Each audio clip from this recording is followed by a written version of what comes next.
What's up guys, Dark Soul here, bringing a video just giving some details as to the status of ESO in 2015.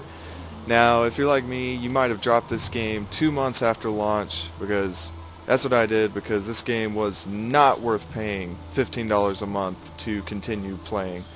Don't get me wrong, I really enjoy Elder Scrolls Online. It's just lacking a lot of elements that an MMO needs to be successful, especially if they're going to force a $15 monthly subscription on their players. Now, they are dropping the subscription in less than a month. I believe it's March 17th is when Tamriel Unlimited launches. So to give an idea to the players out there what they'll be jumping into, I'm just doing a video detailing some of the noticeable changes to the game that I've noticed after a, I don't know, 6-8 month long break. But there's some pretty great additions to the game that makes it worth jumping into, especially if you already own the game. Once the free, well, not free, but buy to play hits, you'll already have access to the game and you won't have to pay. So if you want to know what some of the things are that have been added, I'm going to show them in the video, and hopefully this will get you excited about Elder Scrolls Online and get you back into it once Tamriel Unlimited hits the internet. Our first stop is guild merchants, and guild merchants were announced a long time ago, but I didn't get to learn about them until recently. So we'll be visiting what is actually my trade guild's merchant, the Black Market Wares. If you haven't heard of them, they have great merchandise, so when you get back into the game, definitely check out our merchant here. Okay, so the way a guild merchant works is much like when you're in a guild you can purchase items from your guild store. Well, the way this works is anybody who finds this merchant can access the items in this guild store. So I can go to guild store and it tells you the name of the guild right next to it. And then right here you can see I can buy the guild tabard because I'm in the guild. And you can search for items, so I'm going to, as a demonstration, select crafting, blacksmithing because I do a lot of that, and then material. So then hit the search button and you will get a list of all of the guild's items in that category, arranged by price, and you can arrange the other way, incrementing or decrementing price. Kind of slow. Not the greatest search system and not the greatest trade system, but it's a huge improvement over what we saw previously. You see a lot less want to sell, want to buy in zone chat. You do still see it a lot, but I think there will be less of that, and hopefully trade will be improved as time goes on. But this is a good start, definitely. Normally you would only be able to browse. I can actually go to sell and check my listings since I'm in this guild. But if you go to, a guild that you're not in, you'll only be able to browse their items.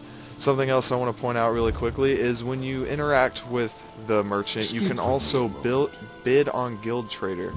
So what this means is, I guess since we're already on it, what this means is you can read that really quickly. You can hit pause to read it. I'm not going to stay on it.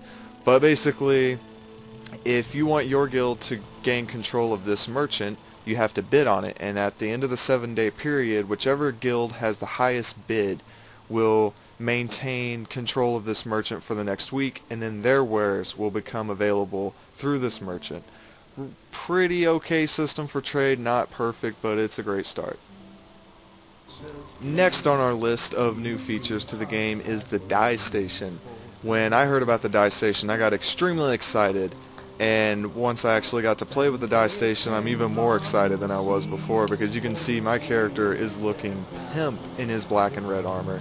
Pretty awesome. Goes great with the vampire look I have going on here. Looking pretty gross right now. I haven't fed.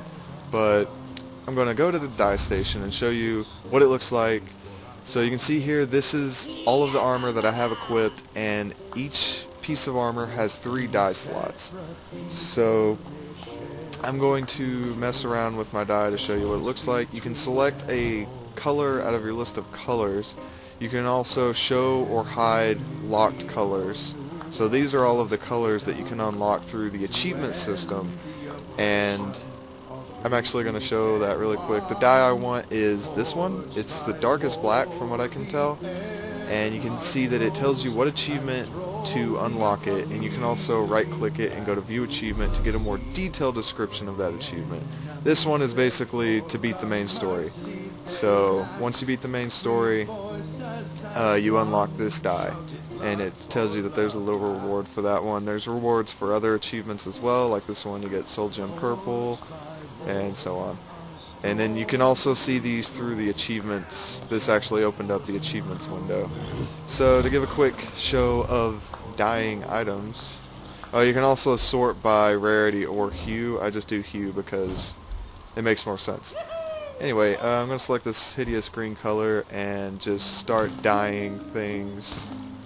So you see right away that my armor is changing color to a much less appealing color, starting to look like a medieval Master Chief or something. So, not great, but the dyeing system is pretty nice regardless.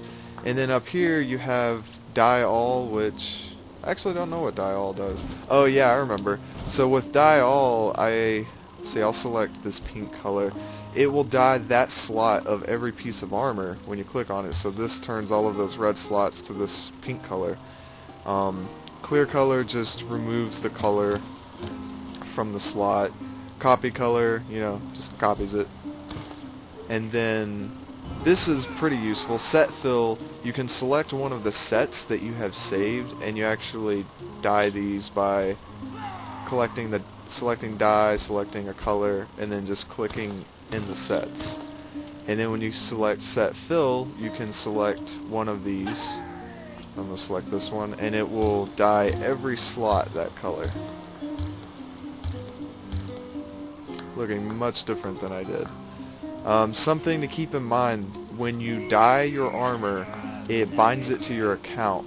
So you can sit here and play with the colors all you want, but once you apply changes, all of the armor that you're wearing is bound to your account, so you cannot trade it to other players or sell it in a guild store. So just bear that in mind. Make sure that the armor, you don't care about, it being stuck to you. And another thing to point out, there is no weapon dyeing, so get used to your weapons looking odd on your character. Hopefully they'll add weapon dyeing at some point, but just the armor dye alone is a nice feature that they've added in. And the final feature on our list that I wanted to demonstrate for you today is something that this game definitely needed right from the start, and it's not officially, what would you call it, like a part of the game yet. Like, it's in it, but it's not, it's in beta, but it's this little thing right here. Chat bubbles. They're really crappy right now. They're this tiny square with a text size that you can't adjust, and it's too small for me personally. But there are chat bubbles. If you go to settings, and then I forget, I think it's under interface, and scroll down, here it is, yes. Chat bubbles, it says it's in beta. They're off by default, so you'll want to turn these on if you want to use chat bubbles.